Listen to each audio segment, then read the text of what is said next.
So I mean, at this point, I'm 22 years old.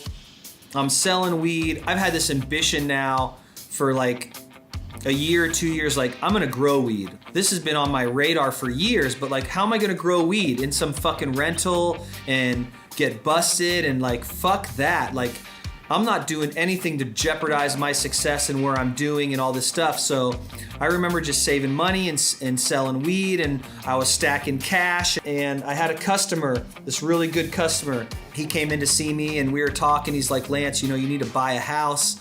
You know, that's the next best move for you. And I'm all about it. I'm like, yeah, please. And he introduced me to his girlfriend, this amazing woman who was working for Bank of America. I ended up getting my loan and buying my first house. I needed a house.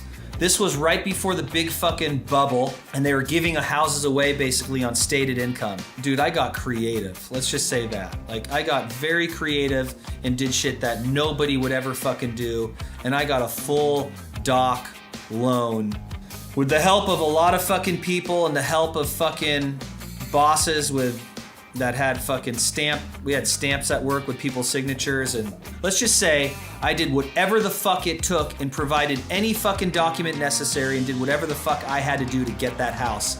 And I got that fucking house. The first thing I did, I bought the house, I got a U-Haul, and I went straight to fucking San Diego to get my brother out of college and move him in with me in Santa Rosa. So I'm 23 and he's 19. He's 19, turning 20. He just did 2 years at San Diego State University. Bro, we moved into a brand new house in the country in Santa Rosa, and I maybe kept my job for another 6 months. We were blowing grape swishers every day, listening to fucking reggae music at as loud as the speakers would play, blowing it out the windows, out the doors. Our fucking best friends had the band Revolution, which is fucking huge now. They were just coming up in Isla Vista, so they were coming up to Santa Rosa and doing shows, and we were having house parties, and I'm 24 years old with 4 lights in my fucking house, smoking tree all fucking day, selling weed, just living on top of the fucking world. You gotta remember too, I only had 4 lights. I'm only growing. We're only talking 4.5 pounds, you know, but like even back then, you know, even grow 4 pounds, sell it for $3,000, that's only 12 grand. My house was $2,500 a month. The power was $1,500 a month. Like I was living fucking dollar to dollar. And I just remember like I'd sell it and I'd have 12 grand, and that 12 grand just got me to the next harvest, and then sold that. And I just remember thinking like, I need to fucking expand. So my 4 lights at my house turned into fucking a 6 light room, which turned into a 12 light room. And then before you knew it, I got 12 lights in the garage. I'm 26 years old, don't have fucking much, but I've got a fucking house and I've got to grow, and I'm a fucking free man, and that's all that matters. Every single person thinks they're gonna start their own business and they're gonna do really good.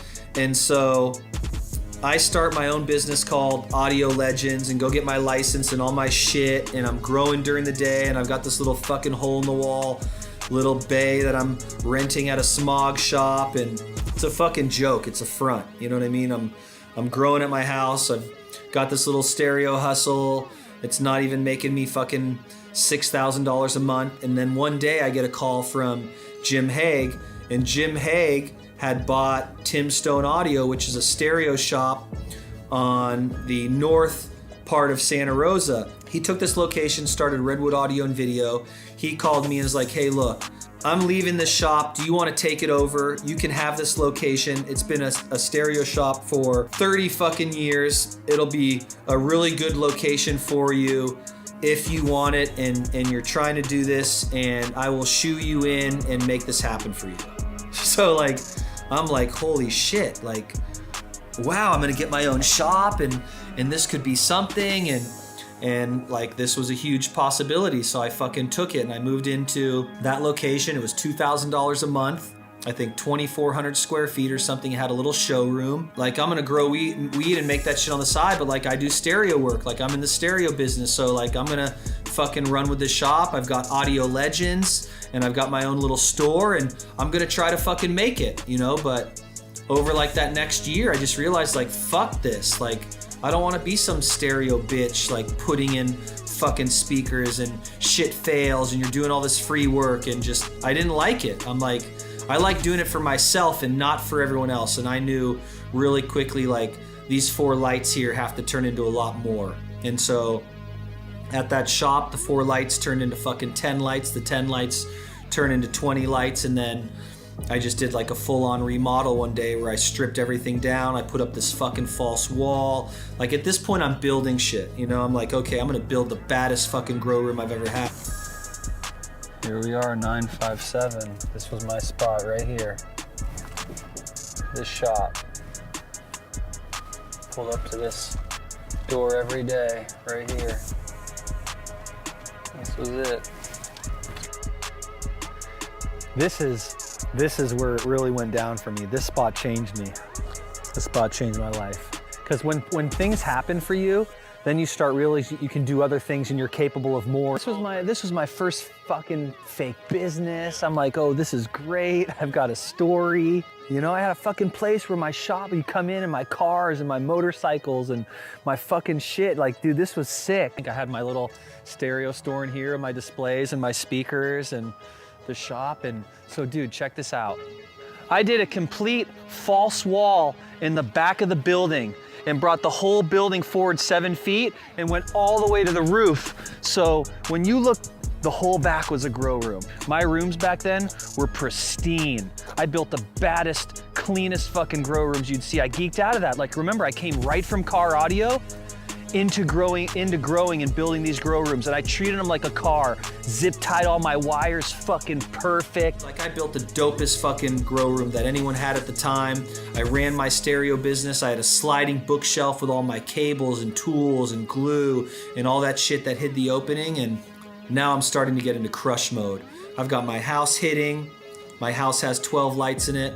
I'm hitting fucking 24 pounds out of the house like clockwork, you know, every 3 months. I've got the shop now with 20 lights there. I'm getting 40 pounds out of the fucking shop. Like, now I'm starting to stack fucking cash. The shop's thumping, my house is thumping. I kept my life extremely private. I kept it, you know, my brother knew about my life and my parents, but other than that, even like my best friends at the time, like, I didn't let nobody know anything. I didn't do any business with them.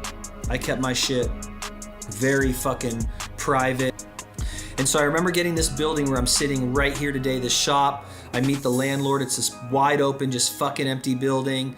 And he's like, well, what are you doing in here? Like, what's gonna go on? And I'm like, well, I've got this car stereo shop on the other side of town, and it's very successful. And you know, I just need to expand, and I'm gonna do home theater. Oh, okay. And I'm telling him all this shit, and he's like, okay, well, the building's yours, and we do all the shit, and I start building.